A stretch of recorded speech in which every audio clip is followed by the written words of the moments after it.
Você está no podcast Conversa de Pai. Eu sou o Rodrigo Serafim e aqui nós mostramos para vocês, pais, mães, educadores, cuidadores, novas possibilidades, novos caminhos para uma educação mais respeitosa, mais conectada com seus filhos e com as crianças. Hoje eu estou com ela, que tem o maior currículo que já passou pelo Conversa de Pai, que nós falaremos sobre revolução emocional, transformando a educação das nossas crianças. Ela que é biomédica pela Unesp, mestre em patologia, doutora em ciências na USP, especialista em psicologia positiva. Eu sou pós-graduado também nisso, hein? Ciência e bem-estar e autorrealização. Que lindo isso. Capacitação em inteligência emocional pela PUC. Escritora, atriz, mãe, produtora de jogos de tabuleiro, que inclusive trouxe um para mim aqui, para o desenvolvimento emocional. Educadora parental pela PDA. Sócia fundadora da empresa Criação Consciência, Giba Uchita.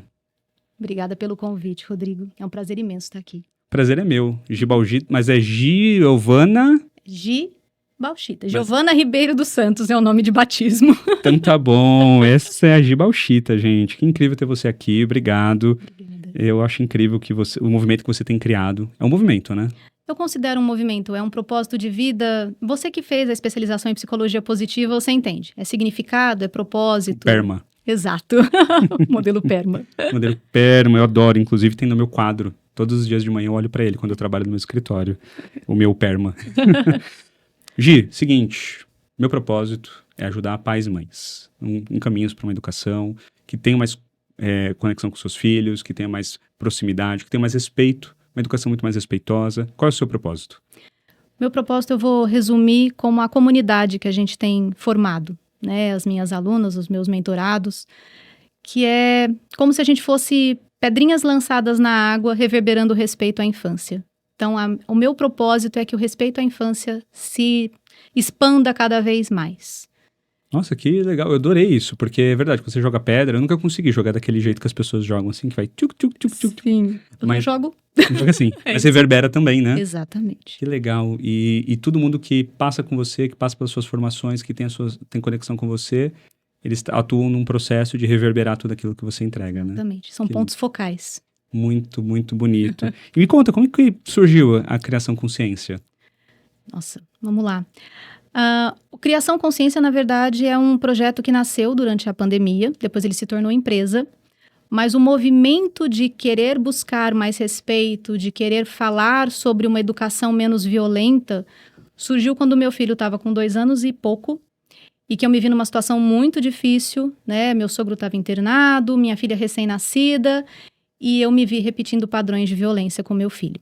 Enquanto estava tudo equilibrado, eu consegui ser uma mãe centrada. Na hora que as coisas saíram do lugar, no puerpério, uma recém-nascida, o sogro na UTI, o pai ficando com o pai dele, no caso, né, na UTI também, eu me vi repetindo fortemente esses padrões de violência e eu percebi que não era a relação que eu queria estabelecer com meu filho.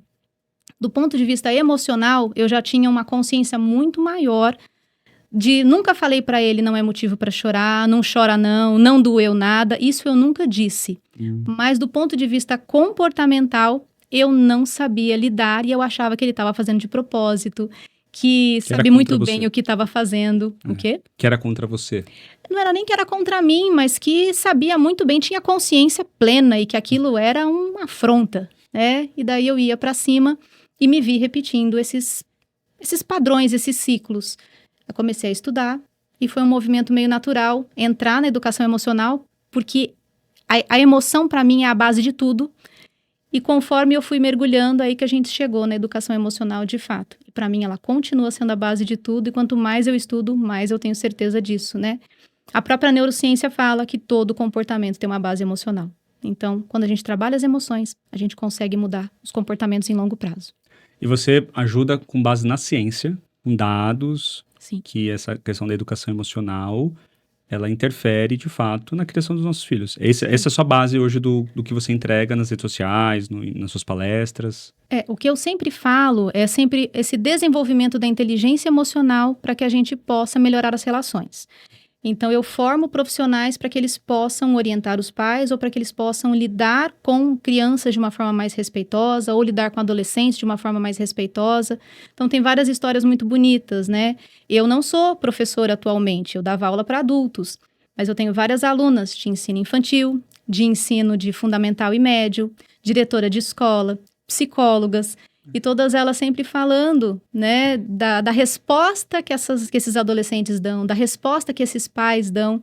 Tem aluna neuropsicopedagoga. Então, como mudou a relação com os pais, como mudou a relação com as crianças e como mudou a resposta deles, como mudou esse comportamento. Então, é muito bonito. E mudou mesmo, porque assim, é uma transformação. É. Falar sobre emoção lá em casa, eu tenho sempre feito esse movimento desde quando eu entendi que as meninas precisavam sentir. Uhum. Então, lá todas as emoções são validadas, Sim. são ouvidas. Não existe emoção ruim, Uhum. existe emoção sentida. Sim. Mas é muito engraçado que a Clara, quando ela fica brava, o jeito dela, ela pega as coisas e ela parece que ela quer causar algo. Então, ela fica brava, ela começa a pegar as coisas, ela olha pra você, pega e joga assim no chão, sabe? Aí eu olho pra ela e falo, você tá brava? Ela, sim. Aí eu, tá, Clarinha, tudo bem ficar brava aqui. Tem alguma coisa que o papai pode fazer pra te ajudar? Sim. Ela fica olhando pra mim só. Parece que é o colo do papai. Aí na hora ela vem no meu colo. Aí ela deita e aí eu fico pensando, nossa, que bom que eu consigo fazer isso. Consigo fazer sempre? Não. Não. Tem horas que eu também estou desregulado. Sim. Aí o bicho pega, né? Aí eu entro na sintonia dela ali. Como que você acha que os pais, eles podem transformar suas relações com seus filhos quando eles entendem com relação às emoções, com relação a essa saúde emocional? A primeira coisa essencial que eu vejo é que a gente precisa começar pelo adulto. Que a gente precisa... É uma das frases que eu falo bastante. A educação emocional das crianças passa pela reeducação dos adultos. E eu vejo muitos profissionais, e até um dos motes que eu falo, assim, eu adoro trabalhar com criança, o difícil é trabalhar com o pai. Mas não dá para trabalhar com a criança sem envolver a família. A criança não vive solta, sem contexto. Ela não está solta no vácuo. O comportamento dela não acontece do nada. Então, a gente precisa, sim, auxiliar esses pais, dar subsídio para eles. Porque eu percebo muitas vezes que a orientação de pais ela é falha, ela é rasa. Ela manda fazer coisas que eu acho que esse pai já sabia muitas vezes. Você precisa ter mais paciência. Poxa, onde vende? Como é que eu faço? Me manda 2. Né? Eu quero um dobro desse. Então, assim, a gente sempre tem essa ideia equivocada e é muito fácil ficar bravo com o pai. É muito fácil, porque faz uma pergunta boba, tem um comportamento inadequado, mostra uma incoerência. E daí você fala, mas tá na cara, era óbvio. Não era óbvio para ele.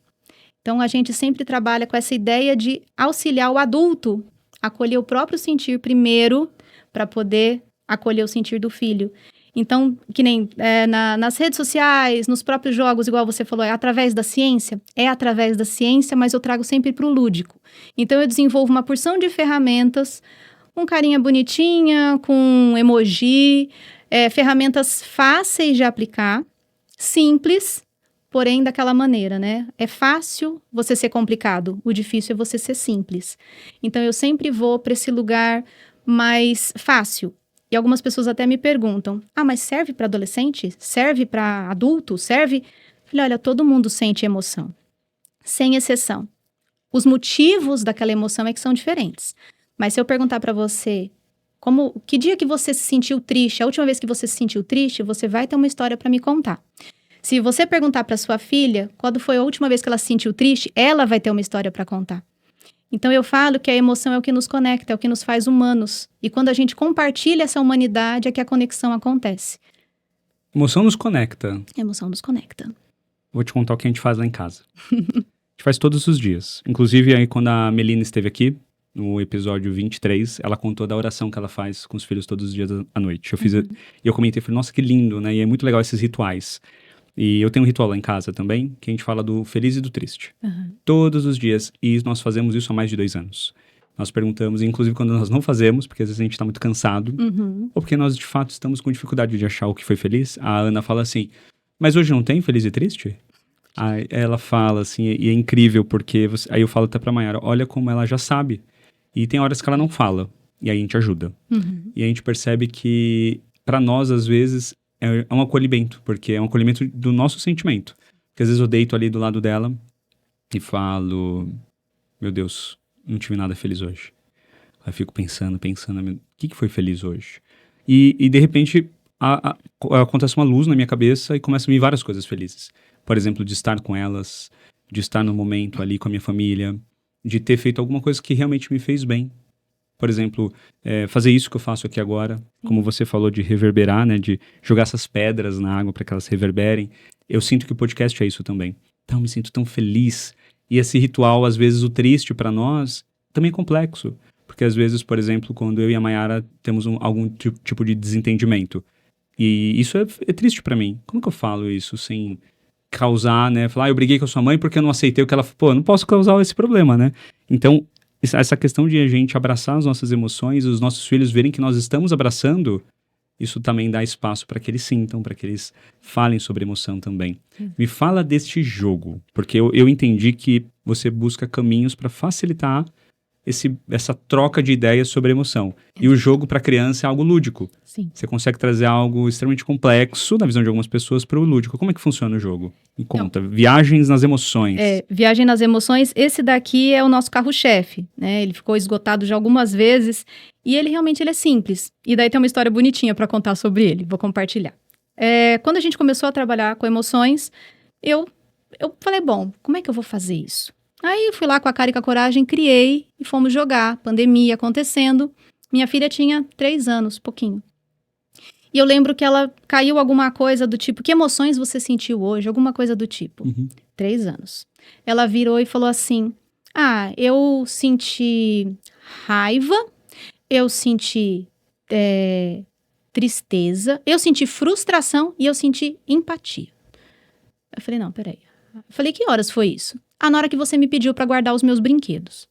Eu falei, raiva, frustração, tristeza, empatia. Falei, me conta mais sobre isso, filha, por favor. Eu senti raiva porque eu não queria guardar. E eu senti frustração porque você estava pedindo para eu fazer uma coisa que eu não queria. Eu senti tristeza porque eu tinha que parar de fazer o que eu estava fazendo para guardar brinquedo. E ela falava meio enroladinho ainda. Eu falei, empatia, Sofia, você tem certeza que é essa palavra que você quer usar? Ela eu senti empatia porque eu percebi que era importante para você. Uau. 3 anos. Então, assim, a gente acaba, mesmo na formação, tem várias ferramentas, a Melina fez, e ela trouxe isso, né, que as ferramentas são lúdicas. Então, é para imprimir e aplicar com o pai, é para imprimir e aplicar com a criança, se for um profissional da infância. E parece muito simples. Então, teve uma das alunas que ela levou uma ferramenta para dentro de uma sala de 9º ano. Veja, são adolescentes. E que eles se emocionaram tanto e trouxeram várias questões. E alguns trouxeram injustiças que viveram, do tipo, o aluno, entre aspas, problema, que não tinha feito nada, mas de tanto dar problema, os pais acharam que ele que tinha, sei lá, quebrado uma janela quando era criança, ele carregou isso com ele, né? Toda essa questão da injustiça. Então, os jogos têm essa proposta de permitir falar sobre emoções, falar sobre confiança. Quer ver outra situação bonitinha? O meu filho um dia caiu aqui na casa do jogo de tabuleiro. Deixa eu lembrar. Para quem você pode pedir ajuda quando você tem um problema? E ele falou, para a mamãe, para o papai, para a vovó, para a Sofia. Posso ir abrindo aqui? Pode, por favor. E daí ele falou isso. Eu falei, legal, meu filho. Como que você sabe que você pode pedir ajuda para mim, para o papai? Ele falou, porque teve um dia que eu não conseguia passar de fase naquele jogo, que eles têm um Kinect, né? Então a gente tem que ir lá e correr na frente do videogame. Eu não conseguia passar e vocês foram lá e passaram por mim. Então, veja, no pouco, não é bobo falar assim, um jogo conecta, um jogo de videogame, que absurdo. Ele entendeu que ele podia pedir ajuda porque a gente passou de fase no jogo do videogame. Então, esse tipo de informação a gente não consegue em qualquer lugar. Não mesmo. Nossa, pode abrir aí. E os feedbacks também, psicóloga que aplica. E as crianças se abrem muito fácil, os adultos também, porque a gente normalmente não tem um momento de falar de emoção, né? A gente fala que tá devendo, que o boleto chegou, que tem que abastecer o carro, que acabou a maçã. Normalmente ninguém fala, nossa, tô me sentindo angustiado. Ou, nossa, tô super alegre. Ou, puxa vida, tô muito feliz, fui convidada para um podcast, né? Então, as pessoas não compartilham as suas emoções, não nomeiam isso. Você acha que tem a ver um pouco com, talvez, vou falar de duas coisas. Você falou lá atrás de ciclos, né? Que nós repetimos. E eu acho que também a escola, nos dias de hoje, ela não está com um olhar tão preocupado com relação às emoções. Ensinar essas crianças, desde ali de quando eles são pequenininhos, a falar sobre uma emoção, a sentir a emoção, que todas as emoções são válidas, a entender de forma lúdica. Nossa, eu adorei esse jogo, inclusive. Eu vou criar um pra mim, então já vou criar alguns, tá? Porque eu vou levar lá pra Colegare, inclusive. Ok. Vai ter esse seu jogo lá na Colegare também. Como você acha que as escolas elas estão influenciando nesse processo? Você acha que elas estão preocupadas com esse tema? Eu acho que vai começar a haver uma preocupação cada vez maior, mas não como algo primário. É como a resposta a um problema que já aconteceu. Como a gente viu, né, no próprio Datafolha, que saíram vários dados de que os nossos jovens, pela primeira vez, estão em sofrimento maior do que os nossos adultos. Então, a taxa de adoecimento por ansiedade e depressão entre os jovens subiu demais. E a gente sabe muito bem que se você não está emocionalmente bem, seu aprendizado cognitivo também decai. Não tem como você aprender se você está emocionalmente sem funcionar, vamos colocar assim. No meu modelo, a gente tem até ali os estados emocionais, que eu falo que é a casinha onde a gente mora. Então, esses estados emocionais seriam o seu padrão neuropsicoemocional, como você responde a situações de maneira preponderante. E a gente percebe que os adolescentes, as crianças, eles estão em sofrimento. E que existe um viés muito equivocado de achar que adolescência e infância são fases sem problema. Quando, na verdade, como eu compartilhei, as emoções são as mesmas. As questões é que são outras. Você não sabe o que é problema. Você não tem boleto para pagar. Isso continua sendo uma questão. As crianças têm problemas, os adolescentes têm problemas. Então, voltando à sua questão da escola, eu acho que vai começar a haver uma preocupação maior, porque está começando a vir o prejuízo de não ter sido visto isso antes. E a ideia seria, sim, começar do começo. A infância é uma fase muito curta e muito preciosa para passar batido. Na repetição dos ciclos, que eu acho muito grave e que eu percebo isso muito claramente, normalmente quando vão capacitar os docentes, eu já peguei isso em várias esferas, inclusive no ensino superior, ensino médio, ensino infantil, todo mundo vai fazer uma formação. Qual que é a pergunta? Como é que ensinam? Como é que a criança sente? Você acha que ela nomeia primeiro e depois sente, ou ela sente e depois nomeia? Como você pode falar sobre emoção com a criança? Como a criança não sei o que lá. Aí uma aluna até mandou isso para mim. Eu falei, curiosidade, você percebeu que tudo isso está girando em torno da emoção da criança? Parece que o educador não sente. Não sente, não tem emoção. Isso me deram esse feedback também numa instituição de ensino superior. A gente está tendo palestras sobre comunicação não violenta, sobre a parte emocional, mas é sempre focado no aluno. Eu falei, então, você percebe que... Então, parece muito que está terceirizando. Eu não tenho questões. Eu só vou te ensinar. Mas como é que eu vou ensinar uma coisa que eu não sei? É a mesma coisa. Como é que eu vou ensinar alguém a nadar se eu não sei? Como é que eu vou ensinar educação emocional se eu não tive? Só damos o que temos. Exatamente. Então, os educadores, eles precisavam de capacitação, mas mas uma capacitação verdadeira, que comece de dentro para fora, e não que seja simplesmente, olha, você está sentindo tal coisa. Mas a capacitação é sempre esse olhar para fora, como se o docente ficasse intocável. Como é que ele vai falar de emoções? Emoções, elas precisam ser tangidas de dentro para fora. Isso é um fato. De dentro para fora. Você falou, acho que um pouquinho, inclusive, do obstáculo que as escolas ou os docentes hoje passam para incluir a educação emocional no dia a dia. E qual você acha que é o maior obstáculo para as famílias? Eu acho que é muito parecido. Parecido? Eu acho que é muito parecido, porque a maior parte dos pais não foi emocionalmente educado. Uhum. Tem um dos encontros de mentoria que eu trabalho com as alunas, e eu pego um livro que fala sobre pais imaturos, filhos maduros, né? Filhos adultos, pais emocionalmente imaturos. É bom esse livro? É bom. Nunca li. Tá na minha lista, mas... É bom, mas te confesso, eu não fui até o fim, porque ele começou a doer. Então eu peguei, dei uma pausa, mas ele tem um teste logo no começo, e que fala para você ir avaliando para ver o quanto que os seus pais foram emocionalmente imaturos. E o teste tem, sei lá, 20 questões. E eu falei para as alunas, respondam. Toda vez eu faço isso. A quantas deu para você? Quantas deu? E todas assim, sempre pensando, que foi melhor do que eu pensava. Nossa, eu achava que era bem pior. Ah, marquei só 5, marquei só 8, marquei só 4, marquei não sei quanto.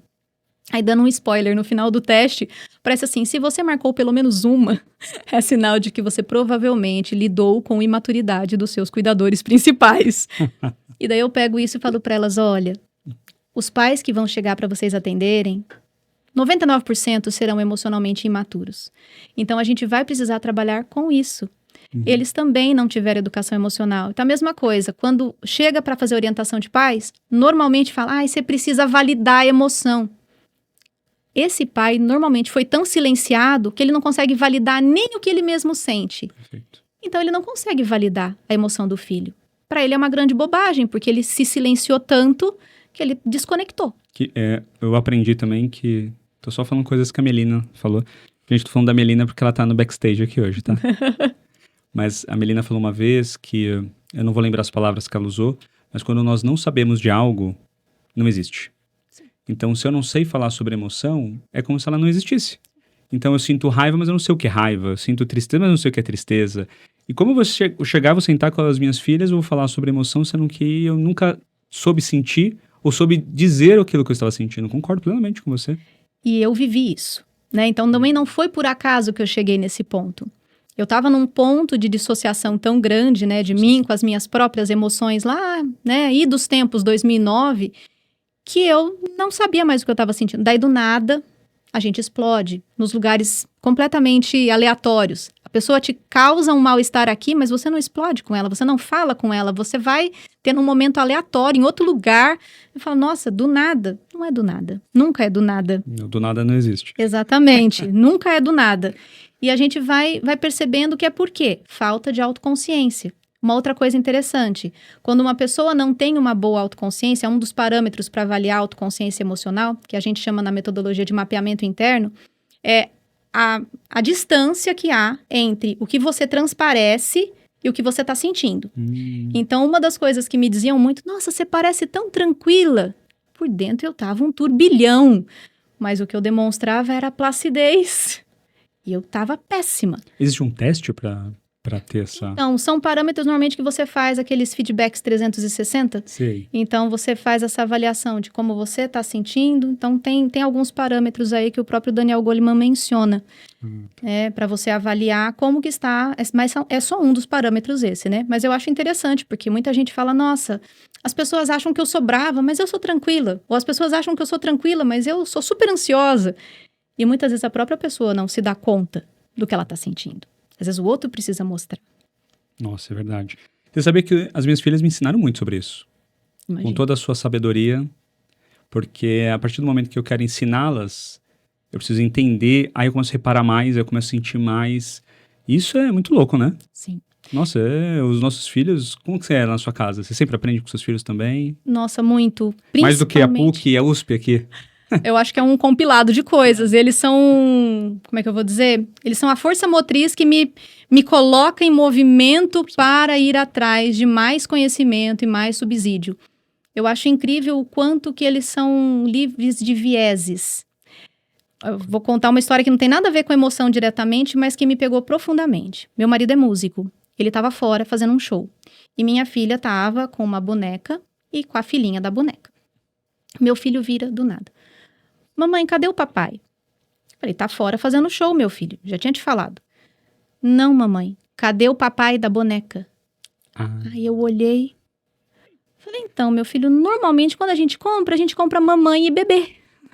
A gente não costuma comprar o papai, né? E deu o que fazer para achar um papai da boneca. Você teve que achar. Eu tive que achar um papai da boneca, porque ela pediu de Natal, e para achar um papai de boneca, para aquele tamanho de boneca, que um monte de gente falou, tem a Barbie. Falei, não é Barbie que eu quero dar o papai. Sabe o que eu achei? Um boneco do mesmo tamanho que era youtuber.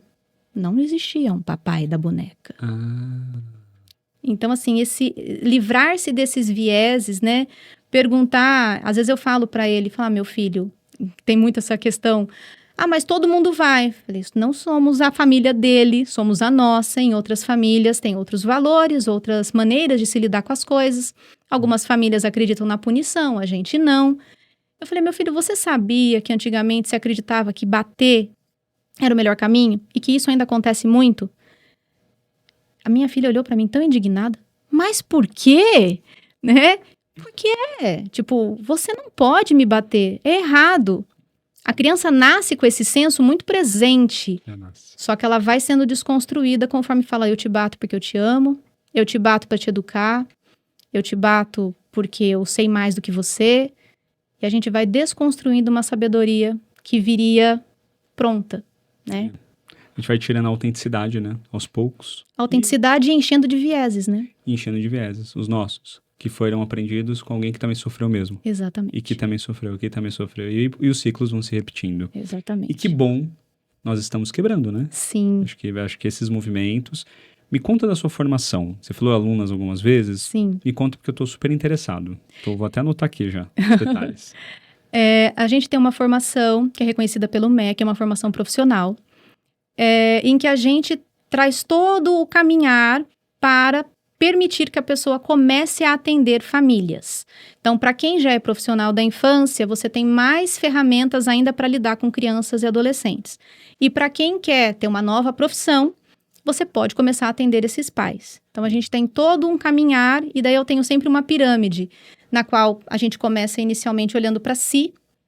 Então, tem um processo de autorreconhecimento, que é autorreconhecimento mesmo, que não apenas conhecer-se, mas reconhecer-se como valor. Aí a gente caminha para os estilos parentais, além dos estilos parentais clássicos. Então, além de autoritarismo, além de permissividade, a gente também trabalha a questão de como esses pais olham para as emoções. Porque é interessante que muitos pais têm um estilo parental não autoritário, nem permissivo, mas que também não valida as emoções. Então, a gente trabalha também essa parte dos estilos parentais frente às emoções. E depois, a base essencial da nossa pirâmide é a educação emocional. Então, recebe uma porção de ferramentas, tanto para mapeamento interno, então, autopercepção, autoconsciência, equilíbrio emocional sustentável, que é como eu lido com essas emoções, como eu tomo decisões, comunicação, então, como eu comunico essas emoções, como eu lido com as diferenças, como eu coloco limites. Então, não é só sobre falar sim e ser zen. Depois a gente vai para o que eu chamo de respeito em 360, que é o respeito a todos os envolvidos. Então, que foi uma coisa que nasceu pela minha inquietação pelo respeito aos mais velhos. Não, respeito a todos os envolvidos. Que eu digo que é a nossa grande bússola, né? Que a gente precisa sempre focar nesse respeito em que o pai se sinta respeitado, a criança tem a sua necessidade de respeito atendida. E por último, mas não menos importante, a nossa querida psicologia positiva, que eu chamo de felicidade e transcendência, que não apenas para que eles funcionem, mas que também floresçam. Então, a gente tem toda essa caminhada dentro da formação e é muito transformador e é interessante que sempre começa transformando a si próprio, seu próprio maternar, suas próprias relações, para quem não é mãe ainda, que não é pai ainda, e depois é que vai de fato para a profissão e também impacta, muda a orientação de pais, muda a relação com os alunos. Várias alunas mentoradas passaram a ser vistas como destaque, né? Então começou levando bronca da coordenadora e terminou sendo a professora dos alunos protagonistas da cidade. Ai, que legal. Então é um movimento muito bonito, sabe?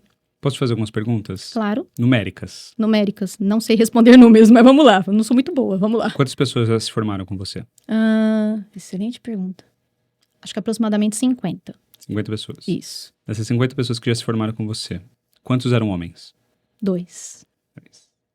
E olha que eu tive um N até alto de homens. Teve 2 turmas seguidas que tinha homens. A partir dessas 2 turmas, agora só temos mulheres. Eu fiz uma formação e a professora já tinha formado acho que mais de 2.000 pessoas em todas as formações dela. Eu fui o primeiro homem. Caramba. O que você acha disso, dos homens não participarem de forma ativa desse processo da educação?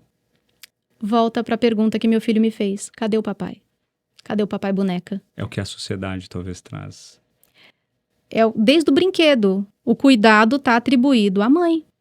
Então, os pais que entram nesse cuidado, eles são pioneiros. Assim como nós, como educadores, como profissionais que formam educadores, que formam profissionais da parentalidade, nós também somos pioneiros. Quem achava, ou ainda é um grande tabu, que precisa estudar para educar um filho? Esbarra numa crença limitante ali muito grande de que, mas isso vem, nasce um filho, nasce uma mãe. Você sabe tudo já. Não é instintivo. Não é. Não é instintivo. Até pode ser, para repetir a mesma coisa. Isso. A intuição, ela vem do histórico. Sim. Se eu não estou aprendendo, vou voltar lá à frase da nossa querida Melina, se eu não sei, não existe. Não existe. E ponto. Sim, e daí frases, no caso de invalidação emocional, que eu ouvi muito. Vamos lá. A vida é dura para quem é mole. Se você sorrir pra vida, a vida sorri pra você. Bota um sorriso nessa sua cara. Uma menina tão linda, chorando, fica feia. E por aí vai. E daí você vai engolindo o seu choro. Você vai achando que é fraqueza sentir, que você ficar triste é errado. E daí, só fazendo um link. Os homens têm menos permissão pra sentir ainda. Então, veja, de novo, a gente chega nesse mesmo lugar de que os homens não são colocados como cuidadores. Do papai a proteção e da mamãe o cuidado. Então, os homens, o cuidado. Ai, quem que vai cuidar? Com quem que estão as crianças? Ninguém pergunta isso pra você, aposto. Não. Mas perguntam cadê as crianças? Estão com o pai. E já não me incomodo mais, mas eu achava interessante. Eu fiquei revoltadíssima um dia. Meu filho era pequenininho, eu fui no aniversário. Eu carreguei a criança, eu troquei fralda, eu dei mamar, nananã. Aí, depois, ele precisou da mamadeira. Meu marido pegou a mamadeira e foi dar. Meu amigo estava sentado comigo na mesa. Olha, eu já gostava do seu marido, mas ele está se revelando um excelente pai. Porque deu uma mamadeira. Aí meu marido não, esse meu amigo levantou. Eu falei, mas que palhaçada é essa? Eu tô aqui, eu cuidei, eu segurei, eu troquei fralda e o excelente pai é você? Nossa, aquilo foi a minha primeira revolta com essa questão dos revolta papéis. Pública. Exato.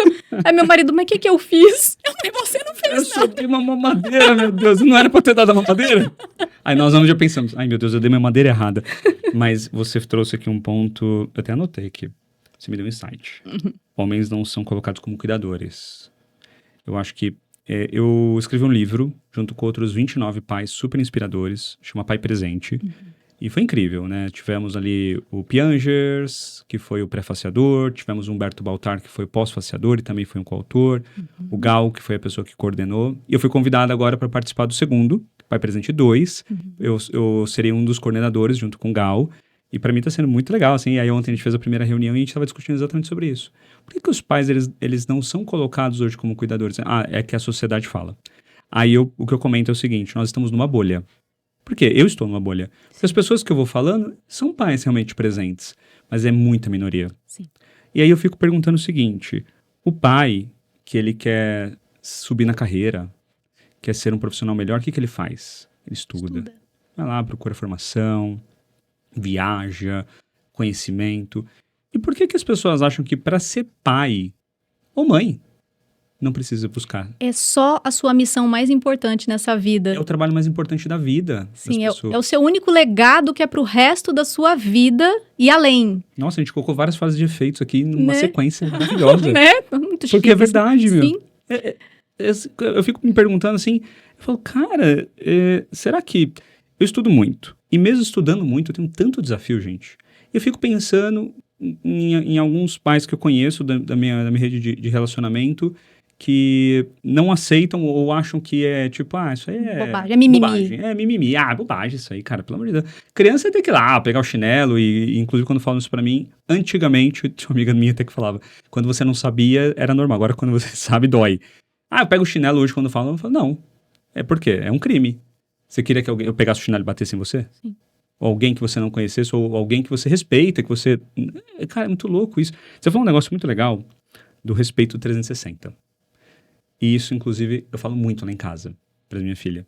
Porque conectando com esse negócio de estudar e aprender, e bater, não bater, e sou totalmente contra, óbvio. Sim. Mas assim, eu sempre falo isso para as minhas filhas, quando elas brigam, eu falo, respeito aqui são todos nós que temos que nos respeitar. Inclusive, eu sempre uso essa frase, tá? Inclusive, o papai e a mamãe precisam respeitar vocês. E respeito. Tem hora que na escapadinha, que você tenta ser um pouquinho mais duro ali, pro banho, não, tem que ir pro banho agora. Aí eu respiro profundamente, lembro de tudo que aprendi na minha vida de, não, eu não posso pegar, eu tenho que tentar me conectar com ela, entender por que ela não quer tomar banho. Óbvio, ela tá brincando. Sim. Como é que era? Frustrada? Qual é o nome da sua filha? É, a Sofia. Sofia frustrada. Frustrada, com raiva, Triste. triste e com empatia. A empatia às vezes falta, mas a gente não tem que exigir que tenha empatia. Porque Sim. nós, com toda a nossa idade e maturidade, Sim. não temos empatia. Exatamente. Então, Você trouxe uma coisa interessante, maturidade, que até uma aluna minha da primeira turminha lá, foi uma turma pequenininha, foi um projeto que, assim, eu não cheguei a divulgar, só ex-alunas entraram, e ela falou, mas vem com o tempo, né, Gi? Falei, não, inteligência emocional não vem com o tempo. O nosso cérebro não foi programado para ter inteligência emocional, porque o nosso cérebro ainda é do homem primitivo. E justamente por isso a nossa sociedade atual pede um outro comportamento, ele pede uma outra postura. A gente não está mais com a sobrevivência ameaçada o tempo todo. Antigamente eu precisava saber muito bem se aquele movimento nas folhas ali era alguém que eu podia caçar ou era alguém que podia me comer, né? Mas agora, na verdade, eu não estou mais lidando com isso. Eu estou lidando com uma cortada no trânsito. é verdade. Minha sobrevivência não depende mais disso. Uma treta de internet. A pessoa fica lá se debulhando horas, dá aquela descarga de adrenalina totalmente à toa, entre aspas. Mas você fala, pra quê? Então, a inteligência emocional não vem com o tempo. E eu tinha uma poesia que ela terminava assim. Em sua desatenção, o mato cresce, as flores não. Então, se você não cuidar da inteligência emocional, ela não vai se desenvolver. Adoro frases. Adorei essa sua. Né? Que é exatamente o que acontece num jardim. Exatamente. Se você não Deixa cuida- o mato. Deixa o jardim Não assim, matar olha. tudo. Só vai crescer mato. As flores, as frutas não vão aparecer. Então, para que as pessoas tenham mais flores e menos mato, o que você poderia sugerir como primeiros caminhos para esses pais que buscam esse conhecimento? Fala, poxa, começa por aqui, né? Além do nosso perfil, do perfil da Melina Sim. e outros perfis que existem na internet. Quais outros caminhos que esses pais poderiam buscar? Eu gosto muito de ler. Eu sei que nem todo pai tem a opção de ler, mas tem um livro que eu acho muito legal, que é do Marshall Rosenberg, que é o pai da comunicação não violenta. Adoro, velho.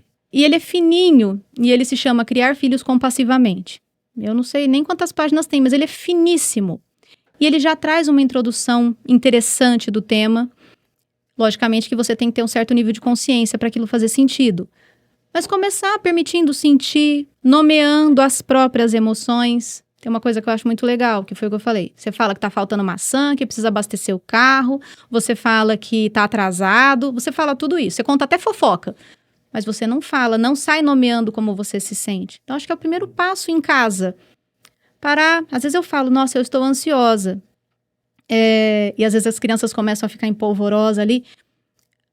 Eu tô ansiosa, eu não tô me sentindo muito bem. Vocês acham que eu tô com mais ou com menos paciência, né?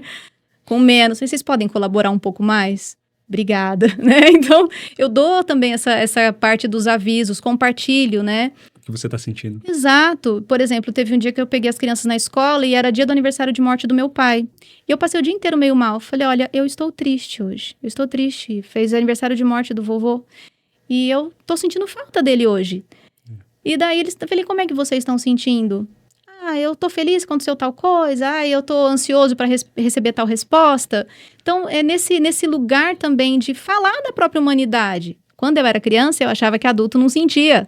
Então, eu tava esperando chegar a minha vez de ficar impassível na vida, ser obra-prima concluída, quando a gente é um eterno esboço, né? Mais uma frase. Tudo pá! Meu Deus, muitas frases, adorei essa. Nossa, que linda essa frase. Qual é o nome do livro mesmo? Esse eu não conheço. Criar Filhos Compassivamente. Compassivamente. Nossa, que legal. Eu vou deixar o link na descrição, tanto no Spotify como no YouTube. Mais alguma outra dica que você pode dar pro pessoal? Meus jogos.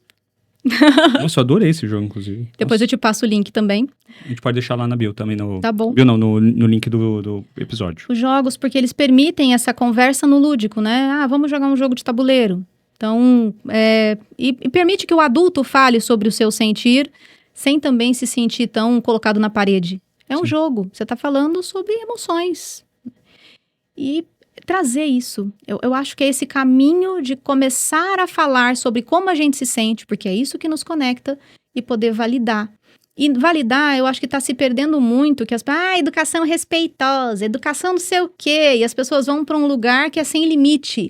Sendo que isso também é um desrespeito. É um desrespeito. Porque a criança precisa dessa segurança, a necessidade dela de segurança não é atendida se não houver limites. Ela pede por isso. Aí outro exemplo que eu posso te dar que aconteceu em casa, que é meu filho assim, ele tinha que fazer um dever no celular. Era num aplicativo. E ele falou, não, eu não quero fazer agora, eu não quero fazer, eu vou fazer na hora de dormir. Falei, olha, não concordo. E ele insistiu.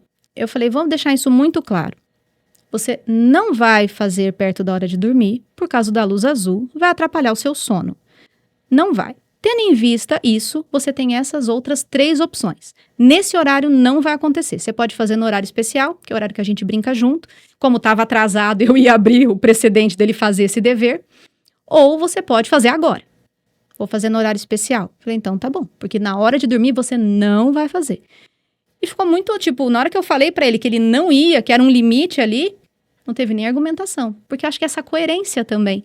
A gente traz do tipo, olha, não é que você vai fazer na hora que eu quero, simplesmente. Você só não vai fazer na hora definitivamente que eu não vou permitir. Sim. Então, limites afetivos. Colocar esse lugar de segurança, mas que ao mesmo tempo traz autonomia para que eles exerçam seu poder de decisão. Não é oba-oba. Então, que é outra tríade que eu falo, né, que a gente trabalha bastante. No Respeito em 360, que a gente trabalha com respeito, limites, acolhimento e inteligência emocional. Precisa de tudo isso. Precisa. É um fato. Tríade. Hoje eu ouvi tanto essa palavra tríade. Se bem que foi uma quatríade. Quatríade. É uma tríade que virou 4. Com inteligência emocional junto. Inteligência emocional no meio. Exato. Esse triângulo. Quem está no Spotify, a gente não mostrou nada aqui, tá? Mas se você quiser ver os jogos, né, de Bauxita, vocês vão ter que entrar lá no YouTube e dar uma olhada lá como é que é. Esse jogo é bonito, tem um tabuleiro, tem dado, tem as cartas. Inclusive, eu adorei essa carta, essa primeira aqui, ó. Conte sobre um dia em que você se sentiu ouvido. Que lindo isso aqui, né? Sim. Adorei. Estamos chegando no final do podcast. Tem 2 perguntinhas que eu faço para todos. Okay. Minha expectativa é compilar tudo isso no final do ano. Tenho uma fé muito grande que eu vou conseguir fazer esse longa-metragem. São 30 já, quase. Nossa. Uau. Minha pergunta para você é, se você pudesse mudar algo no mundo, mas eu mudei um pouquinho essa pergunta. Eu entendo que nós podemos mudar. Nós temos o poder de transformação. Sim. Principalmente de mudar o mundo. Principalmente das pessoas que estão envolvidas no nosso universo, no nosso ecossistema. As suas alunas, no caso. Sim. E você está plantando sementinhas para que o mundo seja transformado. E o mundo delas. Sim. Para que elas, tô falando elas, porque, não, teve 2 homens. Para eles. É isso. Para que eles possam transformar outras vidas, outras pessoas. Então, você pode mudar o mundo. Sim. E o que você faria para mudar esse mundo hoje? Já é muito do que eu faço. É continuar falando sobre a importância do respeito à infância. Para mim, é a fase mais importante. Então, acho que o mundo ideal, o mundo transformado, seria um mundo em que a infância fosse vista com a importância que, de fato, ela tem na vida do indivíduo. Tanto para a saúde mental, para a saúde física, para a saúde psicológica. Então, nesse cômputo geral, seria olhar a infância com a importância que ela tem. Tem uma frase da Lea Luft que fala que a infância é o chão em que a gente pisa a vida inteira. E que eu acho que é isso. Enquanto a gente não compreender a importância de que crianças são seres humanos, que são dignos de respeito, que eles têm querer, que eles têm vontade, que eles têm as necessidades, então a necessidade, uma delas, é de limites, políticas públicas com lugares para as crianças brincarem, que não coloque crianças não são bem-vindas, isso para mim é um absurdo, sabe? Então, que as crianças fossem vistas, que a infância fosse vista como uma das mais importantes da vida das pessoas. Eu concordo plenamente com você. Principalmente essa frase da Lea Luft, ela é uma frase muito potente. Sim. E quando nós lembramos dela no nosso dia a dia, a gente entende o quanto é importante a primeira infância das crianças. Sim. Esse cuidado, essa atenção, esse acolhimento, a sua tríade, que é quatríade. Sim. Como ela é importante, principalmente nesse momento. Sim. Muito bom. E o que é família para você? Vamos lá. Para mim, família é onde o coração está. Então, São as pessoas que a gente escolhe conviver, não precisa ser parente de sangue. Então, é um lugar onde há respeito, onde há reciprocidade, onde há incentivo e o desejo de crescimento conjunto. Para mim, isso é família. Nossa, que lindo! Uau! Só de palmas! Nossa, que lindo, adorei. Eu concordo plenamente com você. Ai, que bom. Nossa, você trouxe algo, algumas pessoas já falaram do coração, mas o seu complemento, ele foi super poderoso, poderosíssimo, assim. Então, uma energia incrível. Muito obrigado mesmo por Obrigada. isso. Nossa, foi muito bom. Gibalshita, muito bom estar com você aqui hoje. Como as pessoas te encontram nas redes sociais? Vão me encontrar no @criaçãoconsciência. Não é consciência, é consciência, porque eu sou uma cientista de alma, né? Então, depois de fazer doutorado e tudo mais, ficar muito tempo dentro do laboratório, é ciência mesmo. Então, criação com ciência. É ciência mesmo. Mesmo. Vocês viram aqui, ó, nem vou falar de novo o currículo dela aqui, que senão vai estourar aqui o tempo do podcast. Obrigado pela sua presença, obrigado por ter aceito o convite. Incrível sentir um pouco essa sua energia, ouvir todo o seu conteúdo. Adorei os seus jogos. Eu ganhei um livro, gente, eu ganhei um livro, ó, Conte Comigo, Aprendendo a Contar. Giovana, ou melhor, Gibalshita. É de Bauxita.